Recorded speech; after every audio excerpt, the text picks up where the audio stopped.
Uzbekistan was the first country AIG entered in former Soviet. I think especially in 97 we've seen a difficult times. Previous regime, one of the biggest problems was the convertibility issue. Politically we've been double-end blocked. Importer of cotton from a net exporter. We even importing cotton from the United States. Number one priority for us was the advocacy of all our members. This is our inaugural episode, and today we're going to take a closer look at how the business environment is changing through the lens of the American Chamber of Commerce. To guide us in this discussion, we're honored to welcome our very first guest, Oybek Khalilov, President of the American Chamber of Commerce, Uzbekistan. Oybek, tell us a bit about your background and how you got into leadership at AmCham. Thank you, Shamika. I think it's most important is that it's in my DNA. I've been working for American companies for over 30 years. I started working for AIG.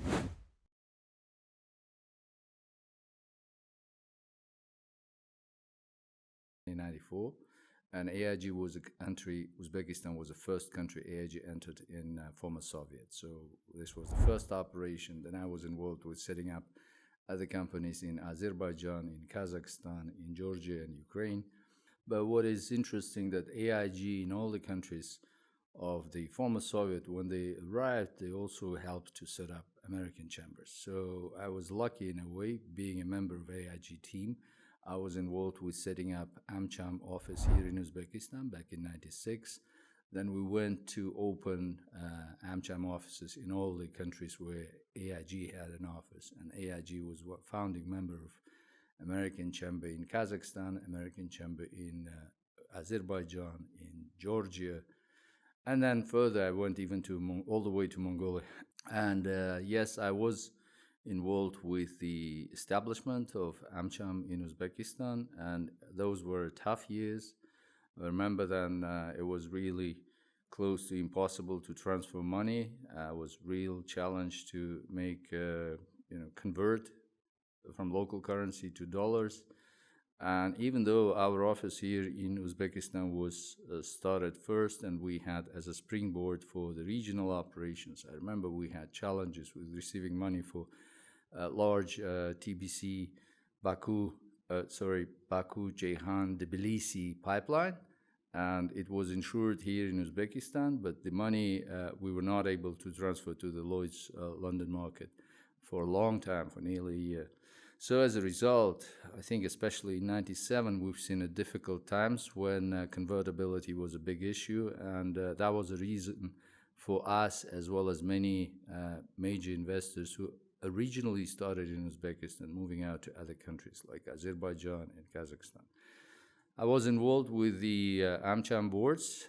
In Uzbekistan, I joined board in 97, and I went through the secretary position, secretary of the board position, to vice president. I've been 10 years as a vice president. And then also when moving to any other country, I've joined the board of directors, acting as a member of the board. In Kazakhstan, I was a vice president of the board. And in Mongolia, I was the founder and the president of the board of directors of AmCham. On top of that, as part of the activities, I'm also been involved with the overall financial sector. And now 4 years ago, I got engaged with setting up, as a founder, setting up a new company, Azimut Insurance Company. And then after 1 year of operation, our company expanded, and with new investors, with Mosaic Financial, we've got to a larger scale, and now we're within the top 10 insurance companies. So for the last 4 years, I've been actively involved as a CEO of Mosaic Insurance Group. And having a successful operation in the insurance, because of AIG, I was also involved with setting up insurance associations in Uzbekistan, in Kazakhstan, and in Mongolia. Uzbekistan Insurance Association was established in 2007. In Kazakhstan, it was in 2009. And in 2015, I was engaged with setting up Insurance Association in Mongolia. Today, I'm holding honorary positions in other countries, but in Uzbekistan, I'm the chairman of the board of directors of the Insurance Association.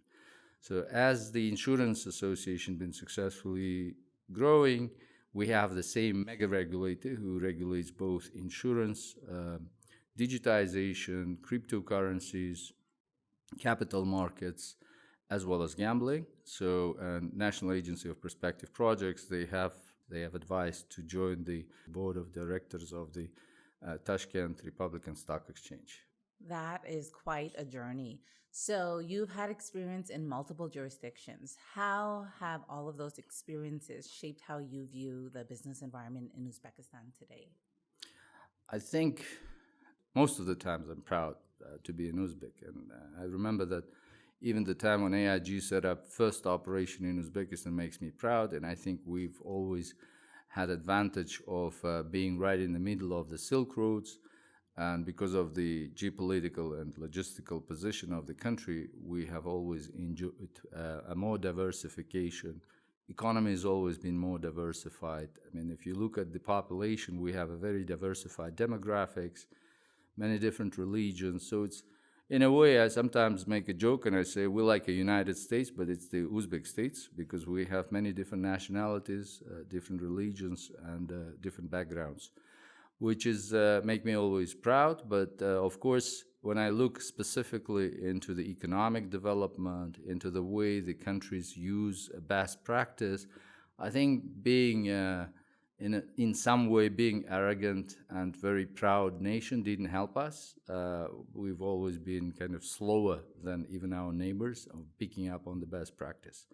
As a result, of course, I had a very good comparison, as I've spent 10 years controlling the operation, supervising operation in Kazakhstan, and I was always able to monitor the difference between Uzbekistan and Kazakhstan in terms of economic policies. I think liberalization in Kazakhstan started much earlier. The other example is Mongolia. Like 10 years ago, Mongolia was more advanced in IT and digital development. We are coming to the same space. And I think as soon as we enter, though, we're like a big elephant. We see this a faster development, more impact. But I always wish that we start those changes before the others. Can you share with our viewers information about AmCham? How many members do you have? How do you join AmCham? We have more than 140 members. And as AmCham has been one of the oldest chambers in the region, we have been growing not only on the back of our own members, but as you probably know, that we've been running regional initiatives. And by doing this, by the way, we've been attracting additional investment into Uzbekistan as well.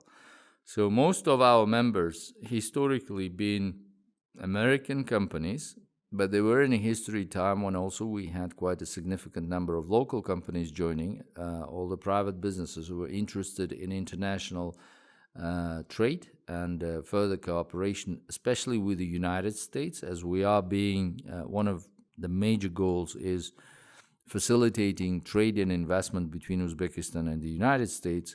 So we had a number of members who joined with a specific goal. And AmCham used to be an organization, as we would say, just small organization with small team, and 3 events per month, monthly meeting, board of directors meeting, and business mixer. But today, it's every week we have something going on, because we have 10 very active committees. Each committee meets weekly or bi-monthly. And on top of all our activities, the major activities is General Assembly or the monthly meetings and board of directors meeting. Now the committees, they added to the events, and I think the number, last year we had more than 360 events in the course of the year. Oh, wow. And then as not only sectoral discussions, but we also been hugely involved with 4 investment forums, from the first to the 4th Tashkent International Investment Forums. Each forum we're bringing at least to 2 to 6 panels. Sometimes we had 6 panels where we brought expert opinion and members of AmCham participating in the panels. Plus, on top of that, we also participate in the regional forums and international forums. We go out to Istanbul, Dubai, Singapore.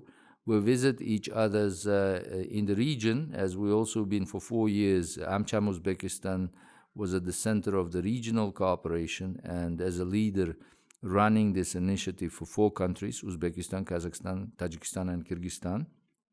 And with this, again, we've been visiting each other.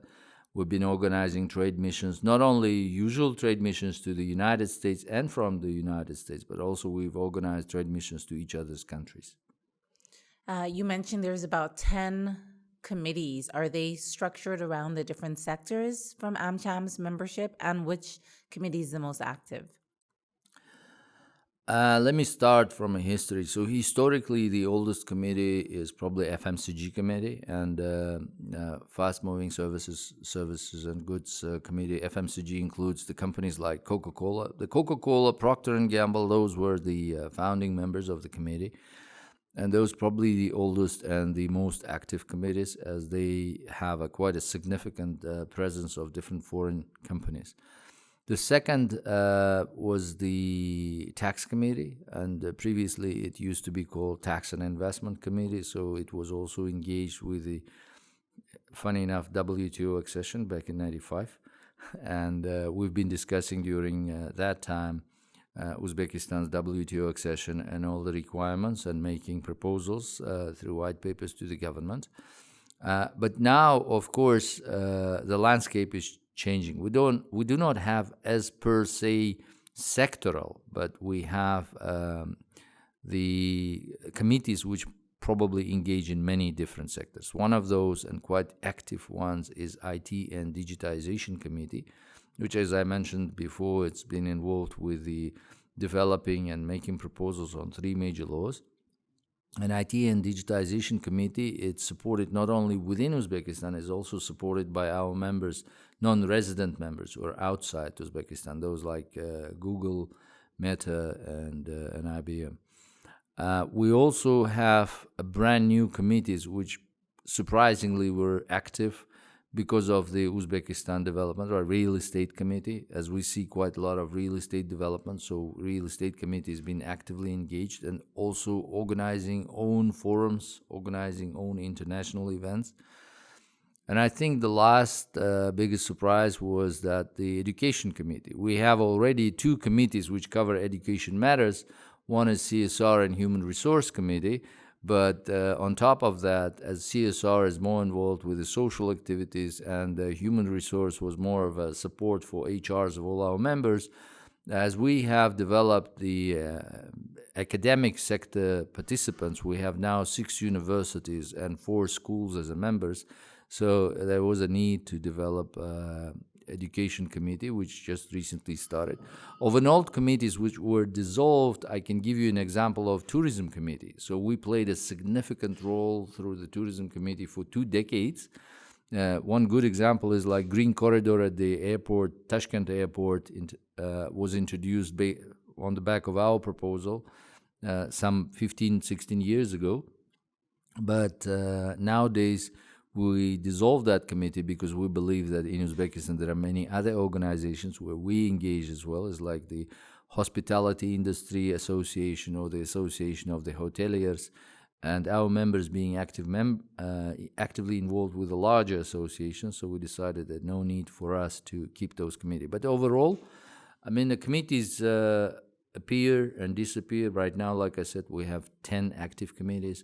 But their role is based on the membership needs. So if the members decide that there are some actual benefits and there are, some issues, challenging issues on the agenda, which we have to raise with Uzbek government, then definitely committees are taking an active role.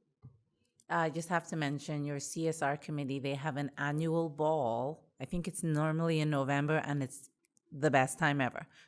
Yes, thank you. I think it's CSR committee's annual ball is as per my knowledge, is the most popular event of within AmCham. So all members, they love this event. Mm-hmm. And we started it 4 years ago, and it's been now it's a key event of the year.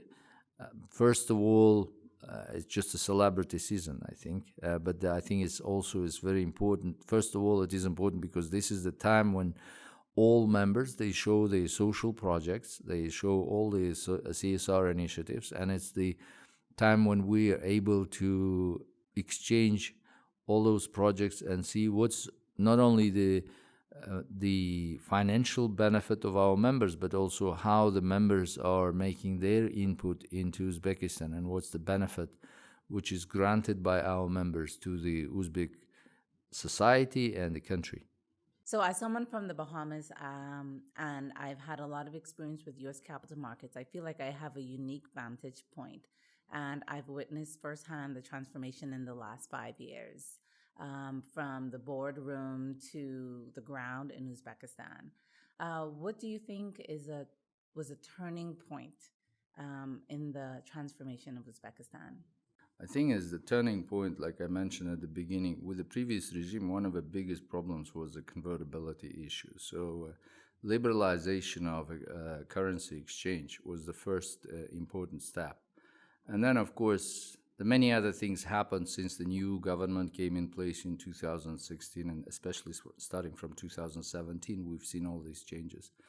And its openness. And Uzbekistan historically been known as a double landlocked, not only as a country double landlocked, but also politically we've been double landlocked. I mean, we had difficulty with even negotiating and collaborating with our next door neighbors. And now we see a strong support in the region because Uzbekistan is one of the most friendliest countries, open to everybody in the region.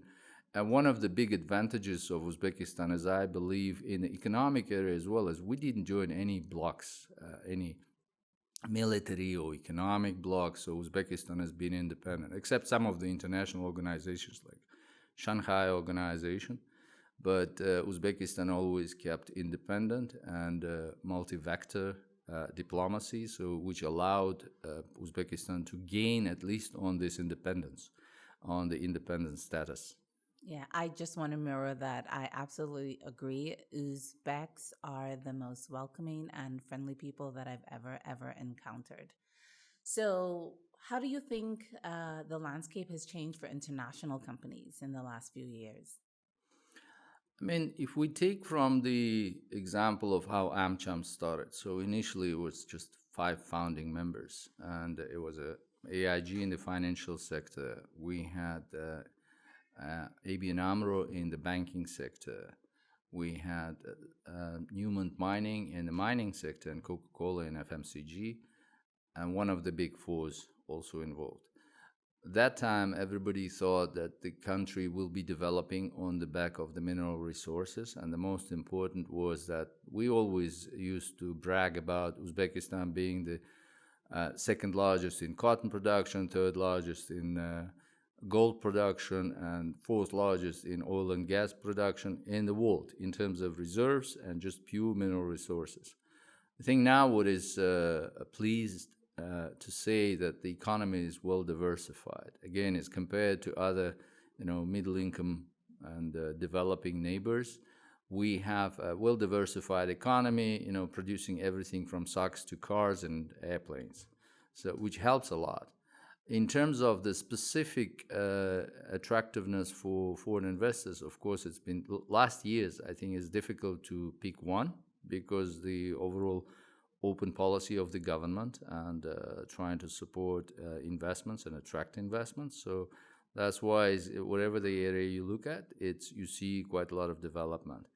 The only issue is the government support has always been more concentrated on the capital-intensive businesses. So that's as a result, we've seen the energy sector growing significantly fast. We see not faster, but we see more like $1 billion investments into the energy and renewable energy sector and less into other areas. So that's interesting. You mentioned a few sectors and that the government is focusing on industry. Is there a particular sector or a few sectors that you see emerging? I think let's start from those which already existed and where Uzbekistan has been more advanced than our neighbors. Like on top of the mining industry, energy took place a significant role in the development. We also see in metallurgy, because we historically had one of the largest metallurgical complexes during the Soviet era, is Navai and Al-Malik mining companies. On the back of that, we started industrial development started, and we have a significant production of automobiles by General Motors. And as you know, as General Motors is the only car maker in this part of the world. So, and I think it's that plus historically, Uzbekistan was all about agriculture. Of course, we have changed from mono economy, just producing only cotton, now producing more of agricultural products, fruits and vegetables.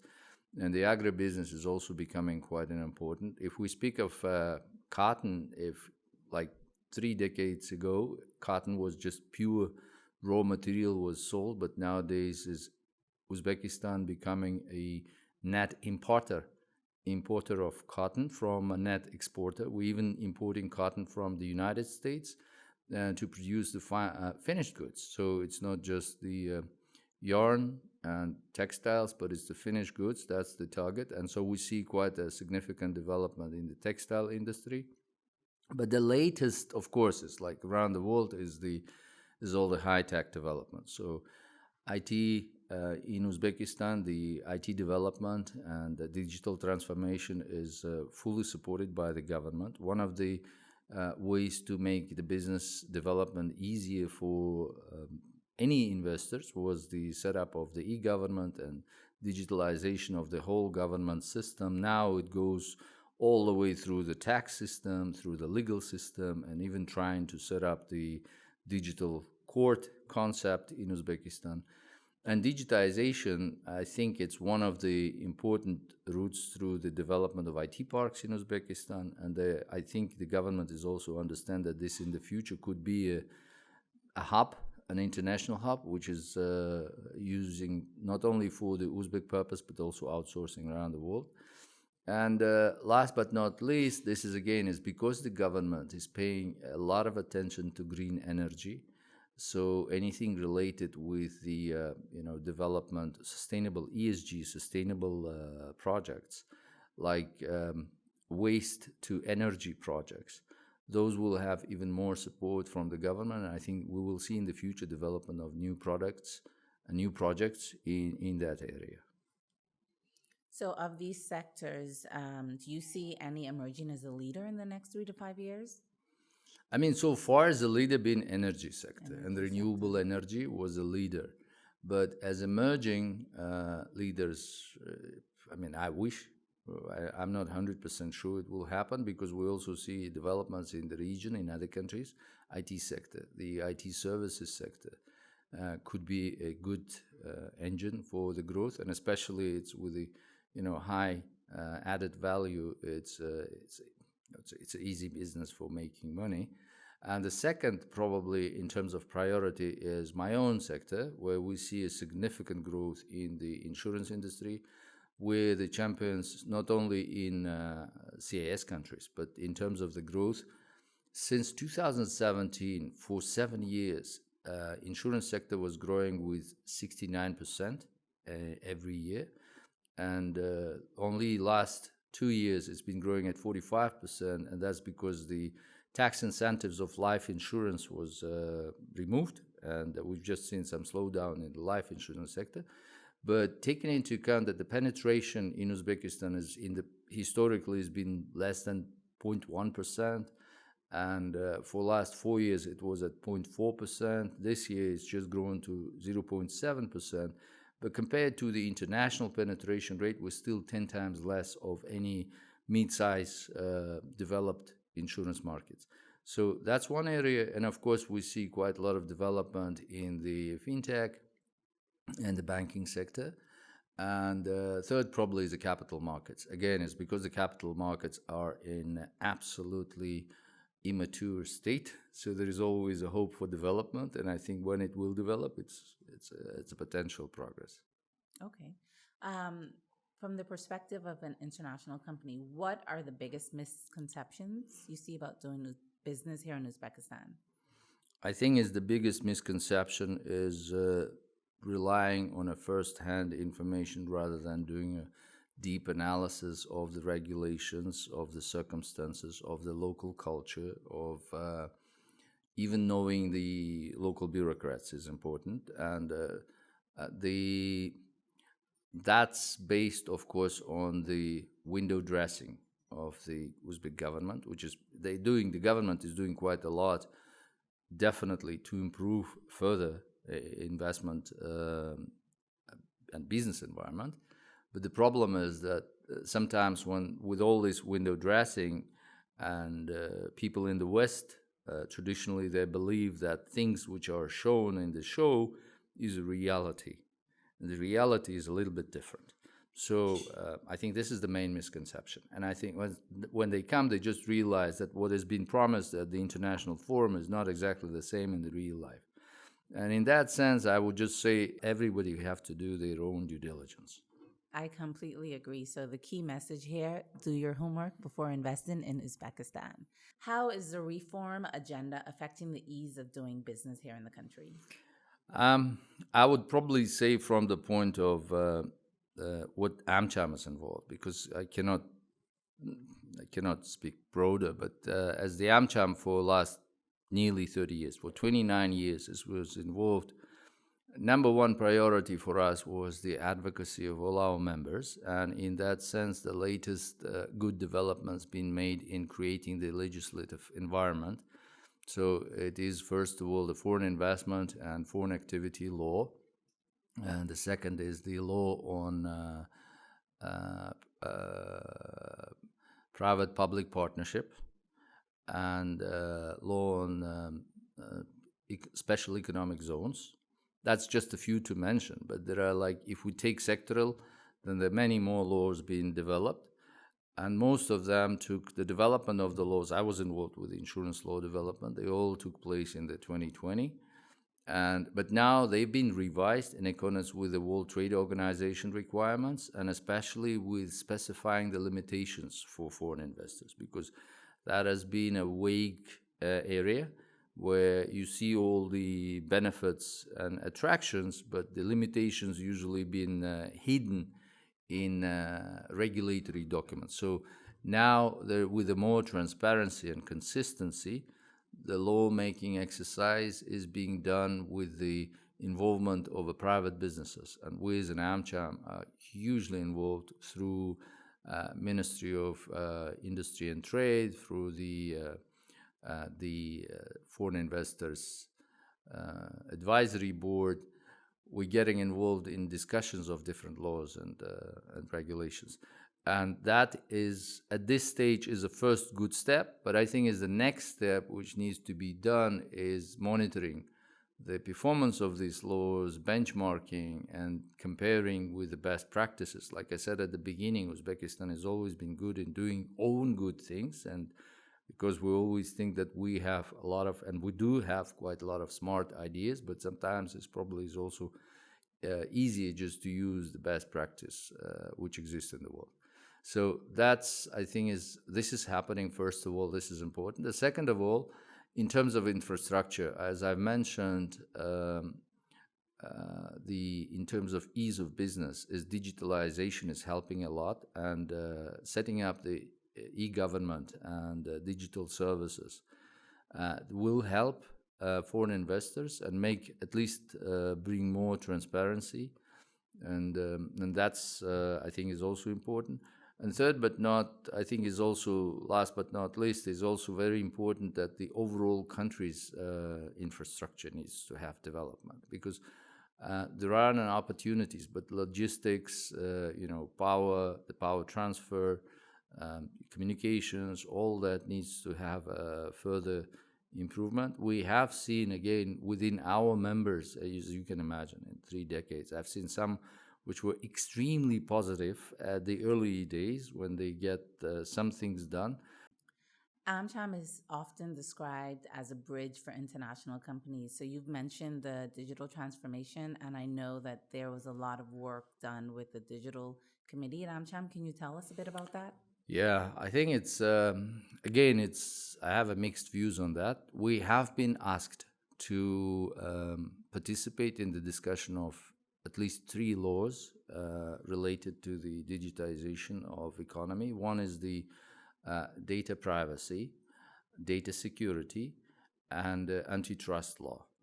So I would say if on some of those laws, without going into specifics, we have been successful, on others we failed 100%. So in some of those laws, our views has been taken at 70% rate. On the others, none was accepted. So that is sometimes is frustrating, but at least the hope is that things are definitely changing. If I would compare before the new government came into place, before New Uzbekistan started developing, we couldn't even dream about having an input. And today, when I see that some laws, or just again, same example, I mean, insurance law was developed by myself, and I had to pass it through the parliament. It was a challenging process, but what was pleasing is that the parliament, the government, they were listening to the needs of the market, and that was a real case where I've seen that, if you protect your ideas, if you're able to make a constructive dialogue, it is possible to make changes. That's very positive. So, for a company wanting to do business in Uzbekistan, what's the single most important first step they should take? I think is the first most important step would be to learn about the business environment, the legal requirements, the licensing requirements, the tax requirements, certificates, which everything what they need, and labor law. And second is to study market they're entering and understand clearly who are the market players and what is the differentiators, what's these companies' way into the market and what's the advantage is going to be. And then normally, just because somebody haven't done the due diligence and homework well, that could be a reason later for the same investor to claim saying there is no plain level field. So, other than not doing your research, what is the biggest mistake a company should avoid? Not to be trustworthy, probably too much. And again, is like I'm an Uzbek, and we are the trading nation. We sometimes promise more than what we do in the reality. So again, because I spent 6 years working in London, I know the mentality is totally different. You mean what you say, and you do what you said as well. So here is a little bit over and above. So, and that's before building a trust. I think that second most important thing is trying to find the right partner, where at least there is a trust could be built over the time, but the right partner with a good business record, with and also the ability to not only to understand the market, but to be fully transparent in the way they're dealing with their partners. Do you think that there are any under the radar opportunities their investors may overlook here?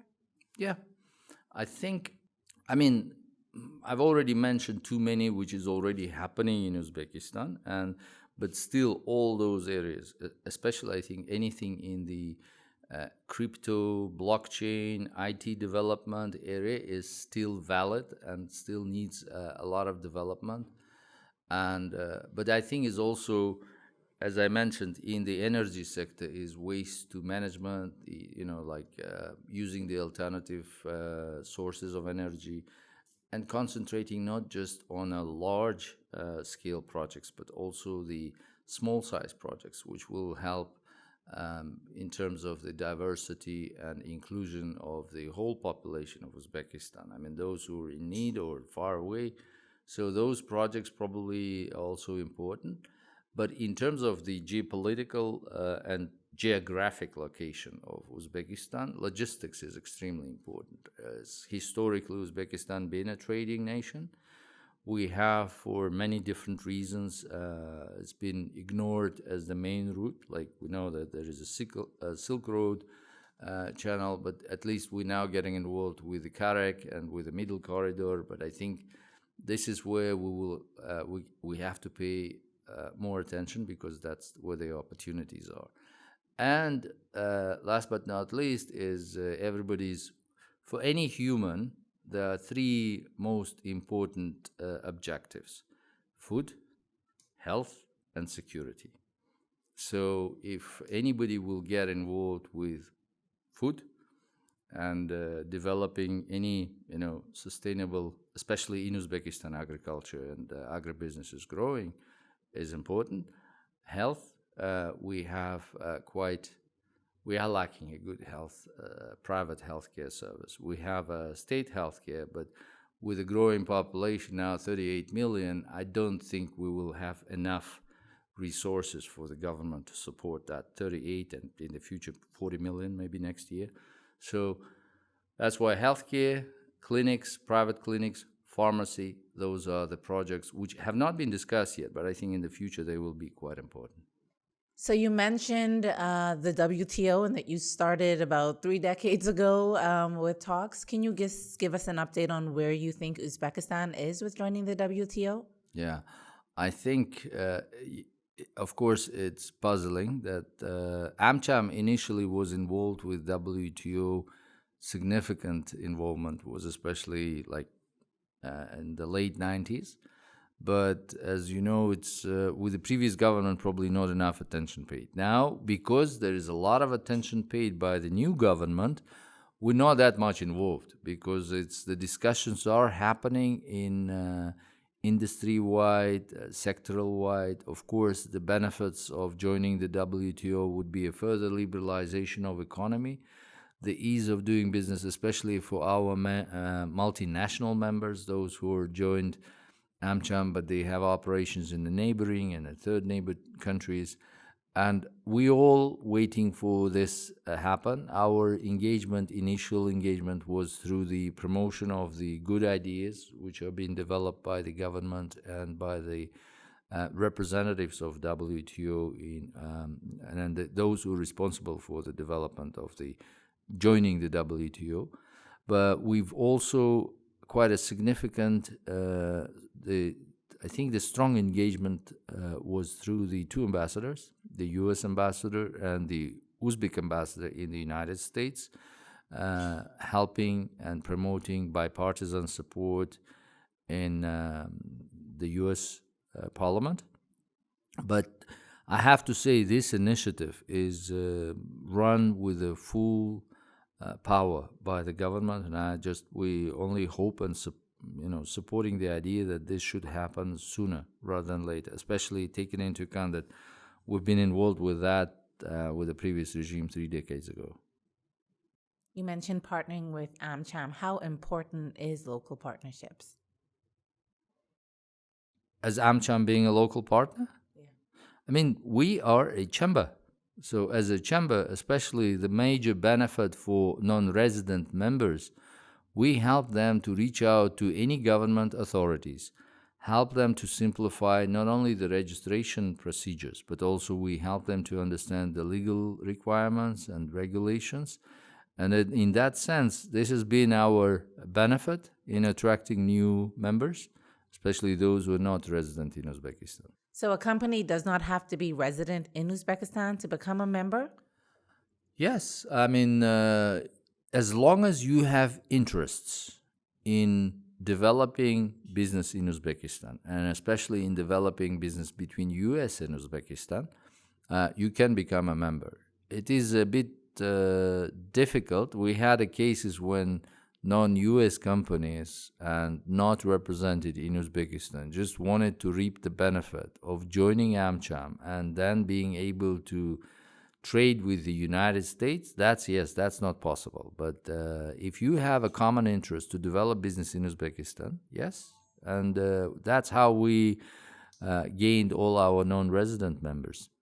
So, Oybek, if you had to sum up AmCham in one word, what would it be? It's a door opener.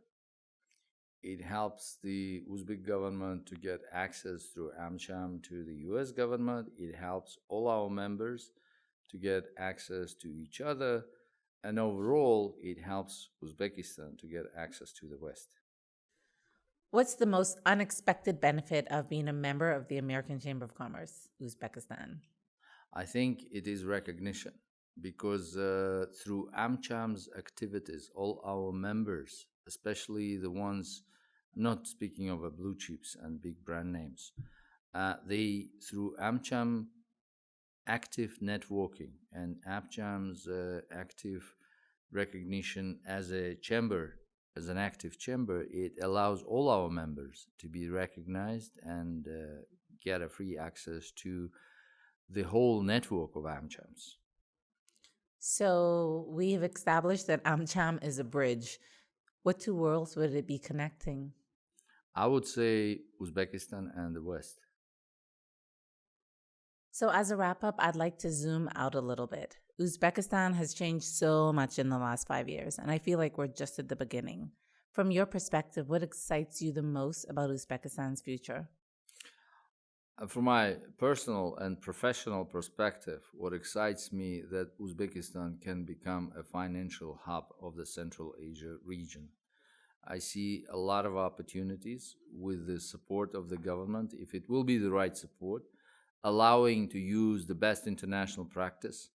We have the recipe and we have all the necessary ingredients to develop Uzbekistan as a hub for Central Asia in financial services. Particularly, I'm very much a strong believer that insurance can be the center of insurance in Central Asia and Uzbekistan. Thank you so much, Oybek, for joining us and sharing your insights. Thank you to our listeners for being a part of our very first episode of Mosaic Talks. We will continue to bring you insights into reforms, opportunities, and challenges in Uzbekistan. Until next time.